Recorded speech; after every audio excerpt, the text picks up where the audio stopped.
এক লোকের একমাত্র কোটি টাকার একটি প্রতিষ্ঠান রয়েছে। ওই প্রতিষ্ঠান দিয়ে সে আজকে বড় লোক, কোটিপতি।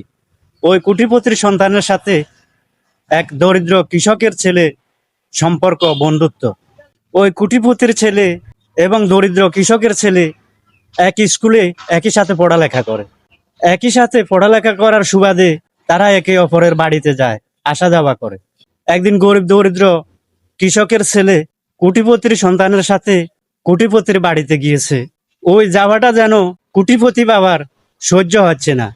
আমি সমাজের একজন নামকরা ব্যক্তি, কোটিপতি লোক, আমার ছেলের সাথে একজন গরিব কৃষকের ছেলের সম্পর্ক, এটা আমি কখনো মেনে নিতে পারি না। এই বলে ছেলেটিকে ধাক্কা মেরে বের করে দিছে। তাকে বলে, তুমি এখান থেকে বের হয়ে যাও, এখান থেকে চলে যাও, তোমার সাথে কিসের সম্পর্ক? কোত্থেকে আসে এসব গরিব ছোট লোক?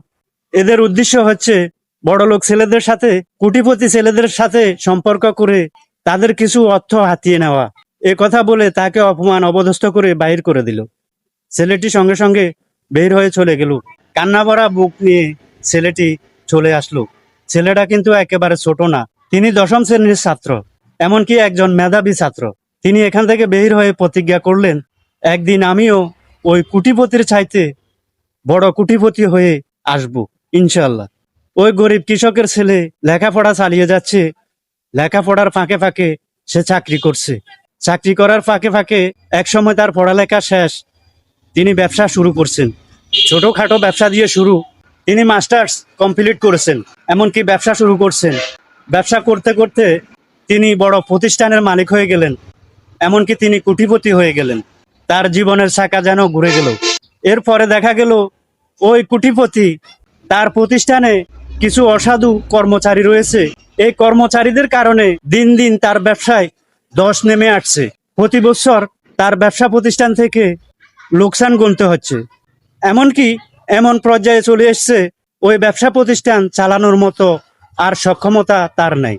ব্যাংকের লোনের জন্য চাপ দিচ্ছে, এমনকি শ্রমিকদের বকেয়া বেতন বাকি, তারা আন্দোলন সংগ্রাম করছে তাদের বকেয়া বেতনের জন্য। এখন ওই কোটিপতি নিরুপায়, তিনি এই প্রতিষ্ঠান নিলামে দিবার সিদ্ধান্ত নিলেন। নিলামের ডাক দিলেন, অনেক ব্যবসায়ী আসছে কেনার জন্য। সবার পরে দিয়ে ওই গরিব কৃষকের সন্তান তিনিও আসলেন টেন্ডার ড্রপ করার জন্য। দেখা গেছে যে সবাই টেন্ডার ড্রপ করেছে, ওই গরিব কৃষকের ছেলেও টেন্ডার ড্রপ করেছে। শেষ পর্যন্ত ওই কোটিপতির প্রতিষ্ঠানটি গরিব কৃষক বাবার সন্তান টেন্ডার পেয়েছে। টেন্ডার পাওয়ার পরে ওই প্রতিষ্ঠানের